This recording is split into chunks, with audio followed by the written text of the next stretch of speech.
আছেন?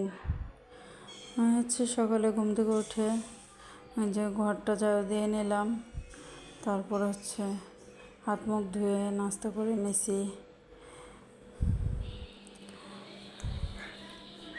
সকাল থেকে আমাদের এখানে অনেক বৃষ্টি মানে মুষলধারে বৃষ্টির জন্য সব কিছু লাগায় টাগায় রাখা লাগতেছে।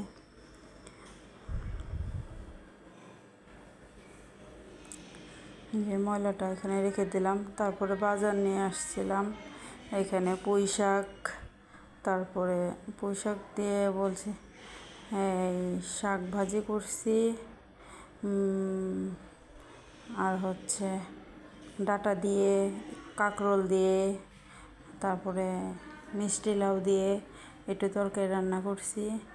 আর ওই কাঁচা আমটা আজকে রোজা ছিলাম তো, এর জন্য বলছি যে রোজা ইফতারের পর কাঁচা আমটা খাবো, এর জন্য রেখে দিছি। পরে সকালবেলায় যে এক বালতি কাপড় ভিজাইছি, কাপড়টা ধুয়ে তারপরে রোদে শুকা দেবো বলছি, সেখানে সারাদিন আজকে বৃষ্টি, কাপড় আর শুকায়ই নেই, ভিজাই ছিল। এখানে ভাত বসিয়ে দিছি, ডিম নিয়ে আসছি, ডিম খাবে। এই যে এখানে তরকারিগুলো কেটে নিতেছি,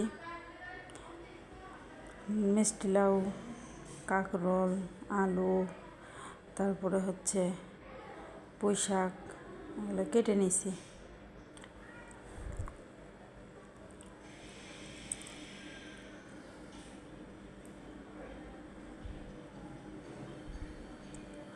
কাটাকাটি শেষ। পরে ভেন্ডি ভাজি করছি অল্প করে, বেশি একটা করিনি, অল্প ভাজি করছি। একটু হালকা হলুদ দিছিলাম। পরে এখানে তরকারির জন্য মশলা কষাইতে দিছি। এখানে হলুদ, মরিচ, লবণ এগুলো দিছি, দিয়ে তেল এগুলো দিয়ে মশলা কষাইতেছি। মশলা কষানো হয়ে গেছে, পরে তরকারি দিয়ে দিলাম। তরকারিটা কষাতে দিব।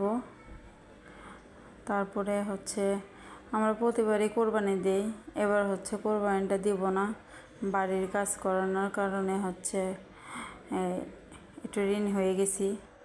যাই হোক, এটা হয়তো আল্লাহর ইচ্ছা ছিল না এবার আমরা কোরবানি দিই, তাই। পরে এখানে 3 কেজি গোশত নিয়ে আসছি ঈদের দিন রান্না করার জন্য। দেখেন, এটা কোনো দিন হয়? দোকানদার পলির ভিতরে ছিল নাকি এই সিগারেট ঢালার পরে দেখি এরকম।